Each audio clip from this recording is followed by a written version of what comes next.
Hi everyone, and welcome to episode 80 of the Talk is Cheap show. Hope you're all well, healthy and COVID free. Thanks to everyone for tapping in. We truly appreciate your support. Now, we've got another excellent show lined up for you today. But before I do that, let me start with my customary introduction of the man who was not in the chair last week, and so I'm sure all our regular viewers are glad to be seen back. But yeah, let me start by introducing my co-host, expert analyst and good friend, the outgoing, the original, the omnipresent, the omnipotent, the omnificent, the opinionated, the ostentatious, the out of this world, the outrageous. Ladies and gentlemen, please give a big digital round of applause for Mr. Curtis Shaw of Curtis Shaw TV in the house. What are you saying, bro? The omnificent. Oh, I'm learning words every week, brother. I'm telling you. No, it's good to be back, though, man. Good to see you. And big up to Jordan and James for stepping in last week. It was a good show, and yeah, I really liked it, man. Yeah. A lot of people like the show, but I have to be fair. A lot of people also said, "Listen, man, when's the big man back?" You know what I mean? So I had to assure some people that you hadn't done a runner on us, and there was no big. I mean, I make it clear that he's not gone anywhere. The circumstances beyond his control. He couldn't make it last week, but he's here with us this week, man. So it's great time to be back. Yes. Right. So to kick things off, ladies and gents, listen. Everyone knows the season has ended. Well, the domestic season has ended, but there's still lots to look forward to, and we'll be touching on that later. But in the meantime, Arsenal being the gift that keeps giving, there's always plenty to talk about. So let's kick off the show then by talking about some of the news stories relating to Arsenal that's gone down in the last couple of days. And I guess the first place to start is the transfer that never happened, man. Yeah. Mr. Buendia. Curtis, tell us about it, man. We thought we had that one pretty much lined up to all intents and purposes. We're hearing a lot of talk about, we've been chasing this guy for some time, and it was just a question of getting the money together and dotting the I's and crossing the T's. But lo and behold, it seemed that Aston Villa stepped in and stole it away from us at the last minute, it would appear. Very disappointing. What's your thoughts on that, bro? I mean, I think initially the first feeling was a little bit embarrassment, because you think to yourself, if a guy's at Norwich in the Championship and he's got a choice between Aston Villa and Arsenal, there's only one club that he should be going to out of the two. And that's no disrespect to Aston Villa, because they are a very big club. And I actually like Villa as a club. There was mixed reports on it. So on one hand, a lot of people are saying that Arsenal matched the offer. Some people are even saying we offered more money, but because we was on this, layaway business, cash generator business, we'll pay you over, years and years and years. Norwich were probably thinking, big boy Arsenal, and that's how you're trying to pay, man. So Villa put up a lot more of the money up front and kind of did the deal. He's got the same agent as Emi Martinez. They're on international duty together. Emi was kind of trolling, put the picture up of Buendia like, Mikel Arteta, you think you can just sell me and get no backlash, yeah? All right. So, and... do you think, sorry to interrupt, do you think that it's possible that Martinez may have had a pivotal role in this, or what? I mean, listen, I'm sure he gave his opinion, and I'm sure it wouldn't have been leaning towards Arsenal. But at the end of the day, I still think if Buendia's heart was set on Arsenal, no matter what Martinez says, you would have still thought that he would want to come to Arsenal, London, bigger club. I'm sure we could have offered a big wage. And yeah, we kind of fell flat on our face because, we did make an offer for him. There was a few reports saying that Arsenal weren't happy that Norwich wanted a sell-on clause in the deal. And a lot of big clubs don't like doing that in case, a player moves on for huge money. But I think it looked very bad on Arsenal. I think it looks bad on Edu, on Mikel Arteta. When Arsenal go for a player like that publicly, and your only competition is Aston Villa, that guy should be holding up an Arsenal shirt. So, again, inexperienced people in positions of power at Arsenal, and these things seem to happen time and time again. So, disappointing start to the window. Oh, yeah, man. I mean, I have to say, I have to chime in on this. I mean, initially, I was very disappointed But then in a period of like reflection, I was like, wow, is this how far we've fallen? And no real disrespects to Villa, but I'm just keeping it 100. Like, you would have thought that, as you said earlier, Aston Villa and us going for the same player, you would have thought that a club like Arsenal, given the fact that we're in London, so-called big club, we should have been able to pull that one out the bag, man. No problem. You know what I mean? I thought it would have been even a real issue, to be honest. And to see them, you know, go and get in there at the last minute like that, man, it just sort of, it's kind of damning, really, isn't it? It's a damning indictment as to where we are right now. Yeah. Oh, massively, massively. I mean, this is why I call Arsenal now, we're like the History Channel. So on the green screen, this is why I put ex-players on there, because we're kind of living in the past now, you know.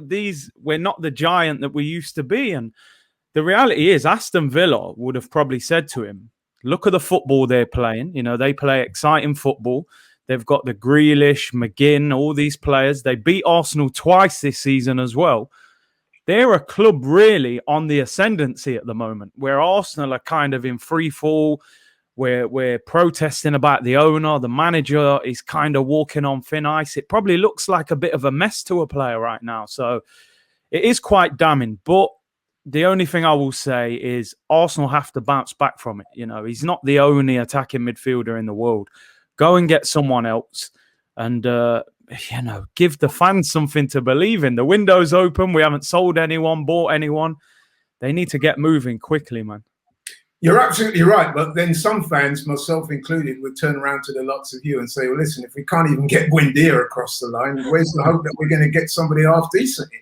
Because that's what kind of came out of this for me. I was looking and thinking, with no disrespect to Buendia, it's not like you're shopping in Harrods. You know? Yeah. Lidl, more like Lidl, isn't it? You know? Yeah, you know what I mean? Like, but that's going to be my next thing. So where are we going to start shopping, man? I mean, you know, if we say that Buendia is a Waitrose, man, and we couldn't go in there and get it done. So where are we reduced to, man? Yeah, we're getting meal deals, man, in Tesco, you know? You know what it is? There was a great tweet I read the other day. I forget who put it, but he was basically saying that Edu has not negotiated any major transfers since he's been at Arsenal because Thomas Partey was a release clause. You know, you offer that amount and it's automatically accepted. Yeah. Our last summer, who we had to negotiate with, he couldn't get it done. This year with Buendia, he couldn't get it done. We've signed players like Matt Ryan, Odegaard on loan. Cedric was a free. Pablo Mari was cheap. You know, he hasn't proved himself yet as a great director of football. So I'm concerned. I have to admit, you know, I'm not losing it right now, but I'm concerned. It's not a good start. And when I'm seeing other clubs linked with Haaland and Harry Kane and we can't get Buendia from Norwich, I'm like, yo, man, something needs to change, you know? It doesn't look great. It doesn't look great. No. Okay, one bit of business that does look like it's going to happen is Granit Xhaka. It would appear that a fee has been agreed to take him to Roma. Our big friend there, Jose, seems to want to. You know, a lot of people like yourself don't rate him. It seems that Jose does. And they're talking about 15.5 million, which should obviously represent a massive reduction on what we paid for him. Was it some 30 odd million we paid for him? 35 million, yeah. 35, wow. So that's a significant drop off in price. Yeah, so what's your thoughts on that one? I mean, I don't suppose you'll be crying in your soup about this one. I want to start this by saying thank you to Jose Mourinho. You've saved us from some more pain. I mean, listen. All jokes aside, Granit Xhaka, wholehearted, committed player. I thought he had a half decent season last year, to be honest. But the facts are the facts. 42 yellow cards in 5 seasons and 3 red cards. A number of mistakes, the most mistakes of any Premier League midfielder since 2016, leading to goals. We signed this guy ahead of N'Golo Kante. You know, that's not Xhaka's fault. But you look at Kante's performance in the Champions League, he's on a whole nother planet. And we signed this guy. So for me, I think he's a big part of the reason why Arsenal are 8th in the league. We haven't qualified for the Champions League since he's been our integral centre midfielder. So we've got to take a hit on him. So, yeah, for me, look, I'm without being disrespectful, I'm glad that he's going, to be honest. You're being disrespectful. You just spent the last 5 minutes dissing him. But I've just got to speak the truth, man. Yeah, he's got to be moved on. But I have to say there are many more that need to be going behind him as well. You know, I'm just going to say though, for me, I think Xhaka is a good player, and I think at football he did bring certain attributes to the midfield. I mean, listen, you remember it wasn't that long ago where people were saying things, openly saying things like, we got bullied in midfield and there's no presence in there and you need someone with some stability and some experience and someone like that to kind of cajole the midfield and, you know, increase the fluidity. And I think that those kind of attributes is what Xhaka's brought to the table. And you have to also say that the successors and the managers seem to have trusted him in that position. And he was even captain for a while. Now that ended, but he was captain for a while. Yeah. So I would say, listen, man, he's not everyone's cup of tea. I personally did rate him as a player. He was error prone. There's no doubt about that. He was guilty of some rash challenges that led to free kicks, that led to goals, etc., etc. Got himself sent off stupidly a few times. So I think overall, I think his contribution was positive. But I do also believe that it was probably time for him to move on. So, like you, I can't say I'm too disappointed by this move. But what I would say, if he's going to go, then we have to have somebody coming in. Now, I'm hearing reports that we're being linked with Ruben Neves. What's your thoughts on him as a replacement? It's interesting. Neves for the uninitiated. Yeah, Ruben Neves. Well, 2 years ago, Manchester City tried to sign him for £60 million. Arteta was the assistant manager at the time, so it's no surprise to me. You know, Pep wanted him, so now Arteta wants him. Causal link. Yeah. So no, listen, I think Ruben Neves is a good player. He had a quiet season last season. I think Wolves struggled once Jimenez got injured. Wolves played quite defensive. I think he's an upgrade on Granit Xhaka, I've got to be honest. Oh, right. Okay. I would still rather see us go for Basuma, if I'm being totally honest. I just think he's more combative, he's quicker, he's more physical. I think what Mikel Arteta wants is a technician, a ball player to play next to Thomas Partey, and I don't think Basuma is viewed as that player. So he's looking at Ruben Neves. They're talking 35 to 40 million. I mean, in a pandemic on the back of a quiet season, I think we got to be trying to get him for like maybe 30 million or something like that. That is that Buendia was about 30, 35 million. Yeah, that's the problem. I think the only advantage we've got with this, I was reading that when Jota left Wolves and went to Liverpool, they got him on quite a structured payment plan. So it might work for Arsenal. Yeah, you know, we give him a PlayStation 5, we give him, you know, a few bits and bobs, the new Arsenal shirt, and no, I think Neves is a good player. I would rather get Basuma, and I think if we are going to go for Neves, they need to get that price down a little bit. But no, he's a good player. He is a good player. Yeah.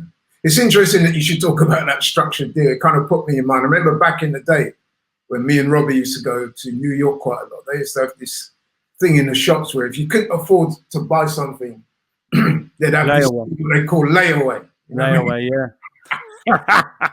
So maybe that's what Arsenal was seeking to introduce, a layaway for. Yeah. But yeah, that's interesting. Listen, I'm with you on the Basuma thing. I think I would prefer Basuma. He's a bit more athletic. He gets about the pitch a bit more. And if you've got Thomas Partey alongside Basuma, I think that makes for a better fit. Although I would also agree with you that I would consider Ruben Neves be a slight upgrade on Xhaka. So we'll see where that goes. Interesting. We'll keep abreast of that, no doubt. The other ones that have been talked about in terms of possible moves is our good friend Hecky B, aka Hecky Bizzle. Remember, initially there was talk of him going to PSG. Now that appears to have floundered. Yeah. There is talk recently, and it does appear to be backed up by some credible sources, that Villarreal, no less, Mr. Unai Emery, was interested in taking Hecky Bizzle over to northern Spain. What's your thoughts on that, bro? Unai, man. Yeah, no, listen, I think PSG are being linked with Hakimi now, so they're obviously, you know, they're going for a top right back. No. The irony of that statement, yeah. The only thing for me with this, Bellerin's on big wages, and I'll be surprised if Villarreal can afford that. That's my only worry in terms of But this. think of the benefits that they'll get. I mean, you know, it'll be a far greener area in northern Spain. Can you imagine him planting trees after every game they win? I mean, the rainforest spring up in northern Spain will be remarkable.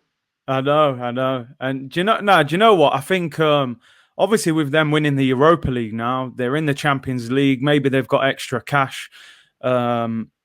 Emery was obviously manager when Bellerin got injured. I think he actually started the first season quite well under Emery before he got the knee injury. So listen, again, I think it's similar to the Granit Xhaka one. I think it is time for him to move on. If we can get a decent price for him, then I think they should get rid of him. Agreed. Another player that a lot of people say should probably move on, he probably wants to move on himself, and he seems to be making it quite vocal, is Ainsley Maitland-Niles. Yeah. There's rumours of Palace being linked to him. Was it 14.4 million?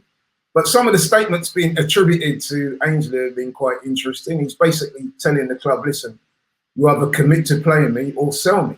Mm-hmm. Now he's got that taste of first team football, man. Ainsley's not looking back. Now, what's your thoughts on Ainsley leaving the club? Do you know what? I do think Ainsley, his situation's been handled quite poorly, I think. Is that by him or well? I think by the club and maybe at times by him.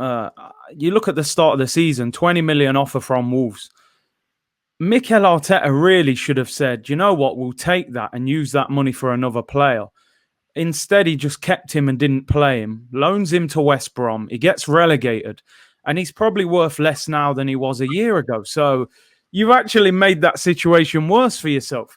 Having said to Ainsley, it would appear that he did play quite well there, didn't he? I mean, the manager, I remember Sam Allardyce a few times speaking quite positively about him and saying that he'd made a positive contribution to West Brom. But anyway, Brian, go on.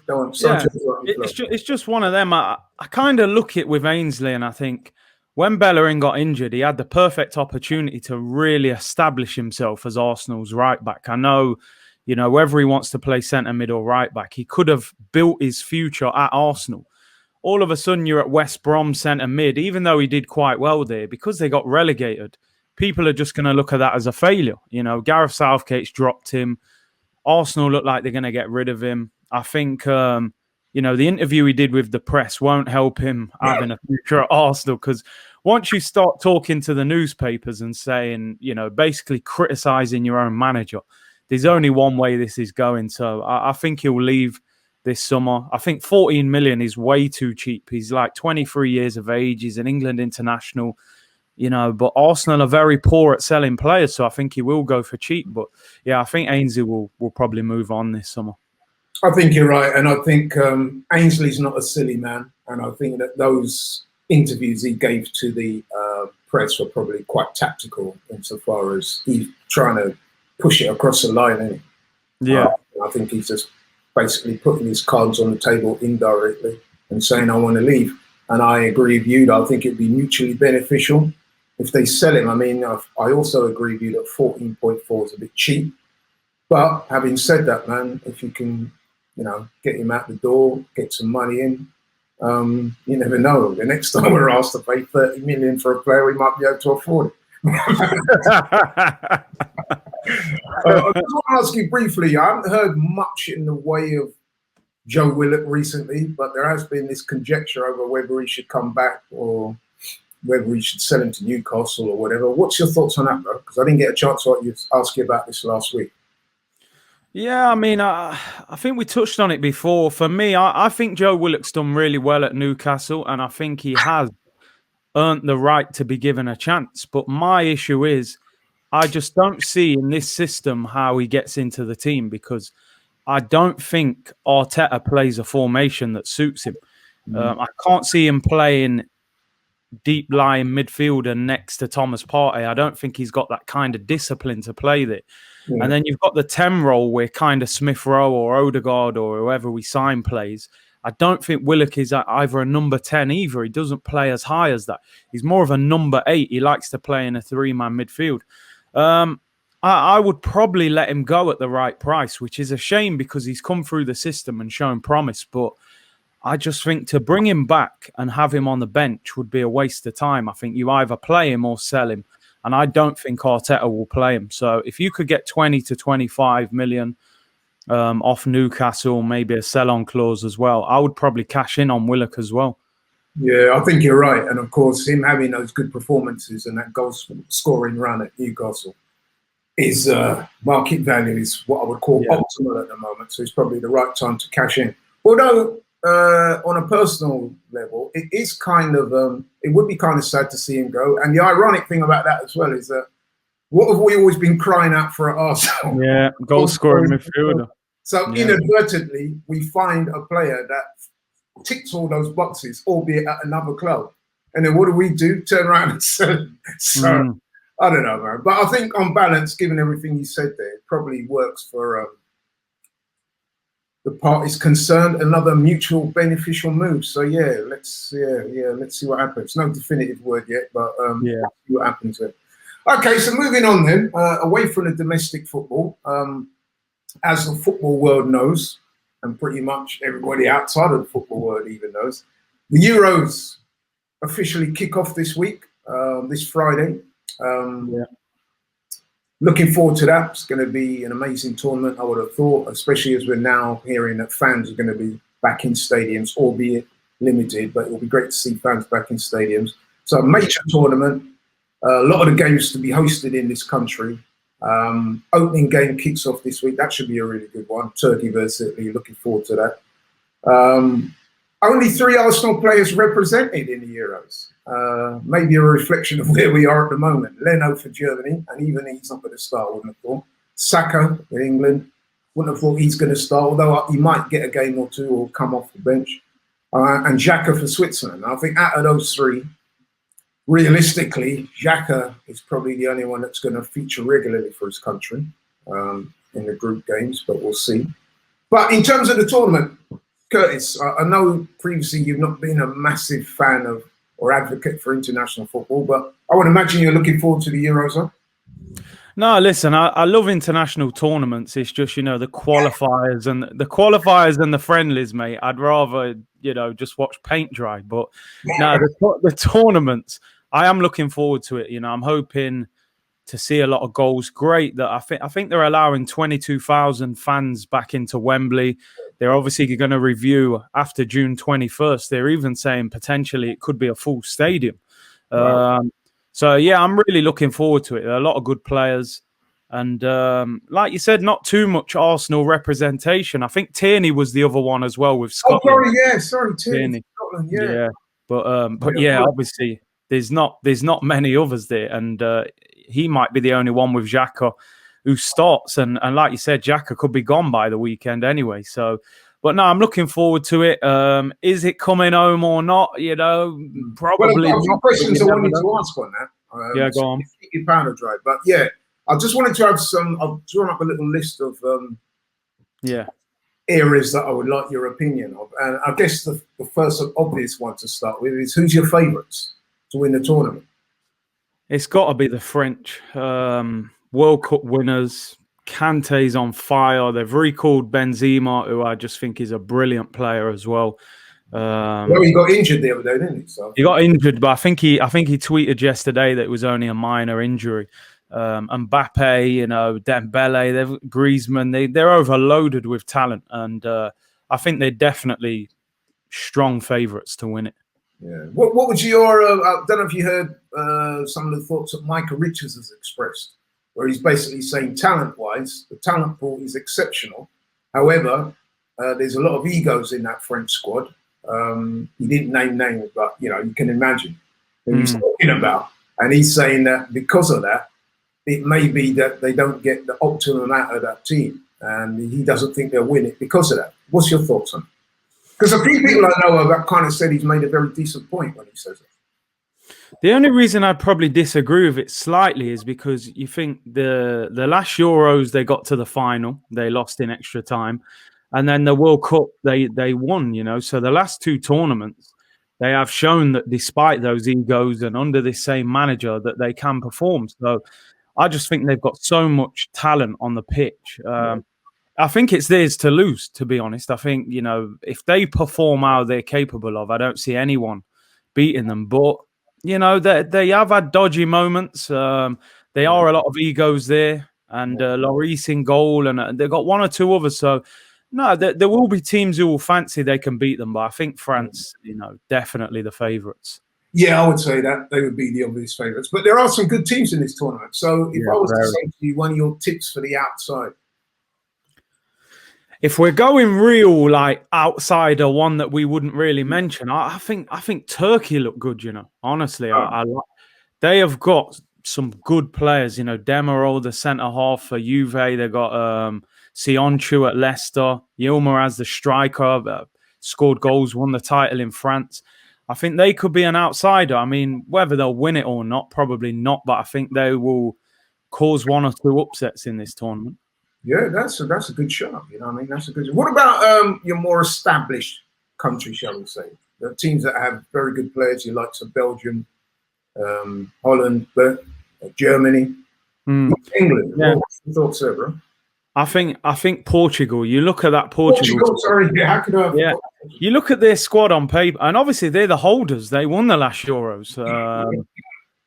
So you got Ronaldo, Bruno Fernandes, Bernardo Silva. They got Ruben Diaz. They got so much talent. It's just whether it clicks. Like you said as well, with Germany, they always tend to turn up, although they've been struggling in the qualifiers and the friendlies. In the build-up. Italy are back as well. They're always a good outside bet as well. Obviously, Belgium. I was looking at. Belgium are rated as like the number one team in the world, despite the fact they didn't win a tournament because of their qualifying campaign. But again, with them, it's just whether it clicks. They seem to have a lot of good individuals. It never really seems to click. So I think there's a good 5 or 6 teams that will feel like they've got a chance. And obviously, England as well. What do you think about England's chances, man? Because I'm going to go ahead and say, listen, man, I expect us to get to at least the semi-finals. Yeah, 100%, man. We got some real talented players, man. And all our games are going to be at home. So listen, man. I mean, it's now or never type of thing, really, isn't it? This is as good a chance as there's been in my lifetime. I would have thought for us to get some major honours. So why not? I mean, listen, I'm going to keep it 100, man. If we don't get to at least the semi-finals, I'm going to be disappointed. I mean, if we got put out in the quarterfinals by France, then you could, say okay. But seriously, bro, I'm looking at least the semis. Am I being too harsh there? What do you think? No, I think England, you look at the attacking talent that he's got to work with, they should be able to beat a lot of teams in this. I think my worry is the defence and maybe the centre and midfield as well, because you look at Maguire's injured, Henderson's been out for 3.5 months. He's only played 45 minutes. So we may have if you've got to start bringing in Mings or Cody or players like that, that's where it worries me a little bit. But he's got to go for the attack, I think. Really try and play on the front foot. I mean, we got Sancho, Sterling, Rashford, Grealish, Foden, Saka, our Kane. Our attacking talent's unbelievable. It's just whether this manager can get the best out of them. No, you're right, and I would say I hear what you're saying about the areas of strength. I mean, we're kind of like an IG model, isn't it? Everything's up top.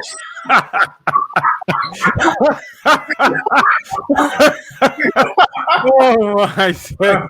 All the strengths, all the assets Yeah. up top. You know what I mean? And then the midfield is good, but then as you get down to the lower parts, But hey, we don't want to go there too much. But yeah, you're right about the defense has been questioned. Yeah. And it looks like, I think Maguire's not even trained for a while, is he? So I don't know how that's going to work. We're talking about Ben White coming in. He's shown a lot of promise. We'll see. Listen, I'm thinking the fact that we do have some very young, talented players. We do have an excellent striker in Harry Kane up top. So we do have the support staff there. And I think the fact that, we're playing these games at home, I think that would be a boost. Yeah. I'm not sure if the manager has what it takes to get the job done, but we have to back him. Listen, man, I'm not saying we're going to win it, but I'm saying I'm expecting a good run, and I'm expecting us to get to the semi-finals. It could be one of those heroic failure jobs, isn't it? Where we get to the semis and we go out in a close, highly contested game, maybe on penalties to one of the favoured teams in the tournament. I mean, I would take that, but anything less, I mean, I don't know. I think you'd have to look at Gareth Southgate and start asking some serious questions. Yeah. Yeah. What about the other O nations, man? Scotland, they look half decent. And of course, we play Scotland. And as you mentioned earlier, Kieran Tierney will figure prominently in their team.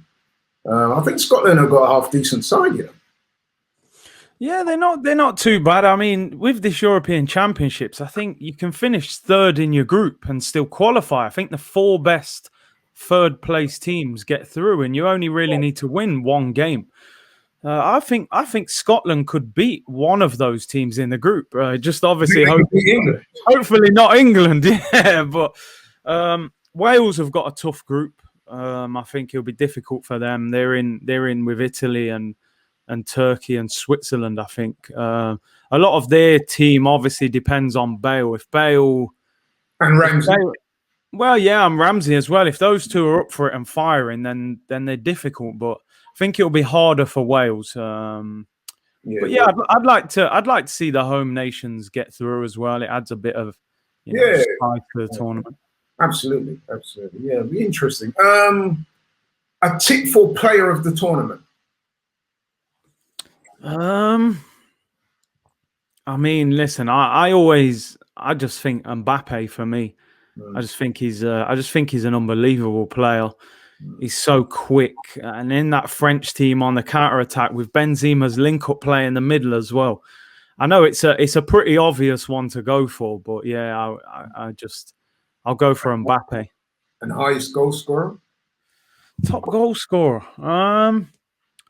I think you've got to fancy Kane to bang goals in, to be honest, because he's taking penalties as well, which Mbappe won't be, I don't think. No, I don't think you will, So, yeah, listen, I would like to think England will get far in the tournament.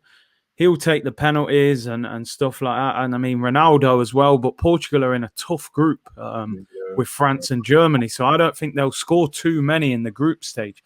So I'll go for Harry Kane, man. I got to back England, Yeah. One thing, listen, it's really kind of, when you look at the teams involved with some of the players and the dynamics of the groups and stuff like that, it does make the tournament really attractive, and I am really looking forward to it. I just wanted to ask you one more question on the Euros. There's been a lot of talk recently in the press. Some players have come out and said that, in their opinion, they consider the Euros to be actually a harder tournament to win than the World Cup. Now, what's your thoughts on that? I don't necessarily agree with that, but you're an ex-player and you're the expert. What do you think, bro? I think why people say that is because of the World Cup being a bigger tournament. Even though you have the likes of Brazil and Argentina and that, and you have a lot of weaker teams, especially in the group stages. I think you look at England's group; they're playing Croatia, Czech Republic, and Scotland. Yeah. Where in the World Cup, we had Panama, Tunisia, and teams like that. Do you know what I mean? So you can get a much easier run to the latter stages, I think, in the World Cup. Where in the Euros, every game is pretty difficult. So I understand why they say that. Yeah, I mean, I think the World Cup is more glamorous and it's more... Yeah, of course.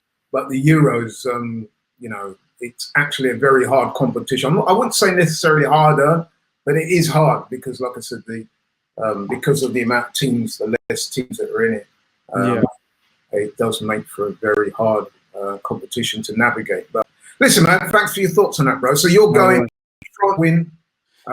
Your outside tip to be Turkey, and you're saying your player of the tournament to be Mbappe. I would agree with you on the France to win the tournament. My tip for outside would have to be Portugal. And what was it? The goal scorer, I think I'm probably going to go Harry Kane because of the fact he takes penalties. And I think with some of the talent we've got in our team, and some of the speedsters we got, Rashford and people like that, and we've got, and let's face it as well, we've got a few players in our team, let's be honest, who know how to hit the deck when they've been challenged. You know what I mean? Your Grealishes and your Rashfords and your people like that, man. You can blow on those guys and they'll go over. Where it's, you know, and Harry Kane himself even. So yeah, we'll probably get a few penalties. So yeah, Harry Kane will probably get 5, 6, 7 goals and end up winning the Golden Boot. Of course, that's what they term it. But yeah, man. Thanks very much for your thoughts on that. And we will be following the tournament as it progresses throughout the next month. The finals on the 11th of July. Hopefully England will be in that. Maybe even against France. Who knows? So, yeah, man, I'm really looking forward to it, bro. And yeah, we're coming to the end of the show now, bro.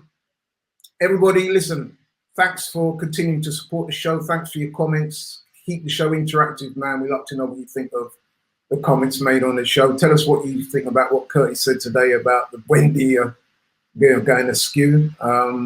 Did we talk about the increased bid from Daniel Ek? No, we didn't. But I think because all these stories coming out that he's rejecting the offer, so I think people aren't getting too excited by it, are they? Unfortunately. Yeah, I mean, listen, man, it's a decent news story, but I think we all know that the Cronkies are not going to sell. Not at that price. Have to come up with more than 2 billion. Maybe if he ups it to 2.5, 3, maybe they might think about cutting their losses and going. Yeah. But, yeah, so I don't think that's going to happen, but it's a worthy news story. But yeah, to go back to what I was saying, people, thanks very much for supporting the show and keep commenting, keep letting us know what you think of the topics that we discuss on here. Curtis, tell the people where they can find you, bro. Yeah, Curtis Shaw TV, you know, I'm at people, watch-alongs, daily uploads, all of that. Come and check it out, people. Thank you very much. And ladies and gentlemen, keep tapping in. Keep yourselves healthy, well, safe, and COVID-free. And we look forward to seeing you next week. We're out.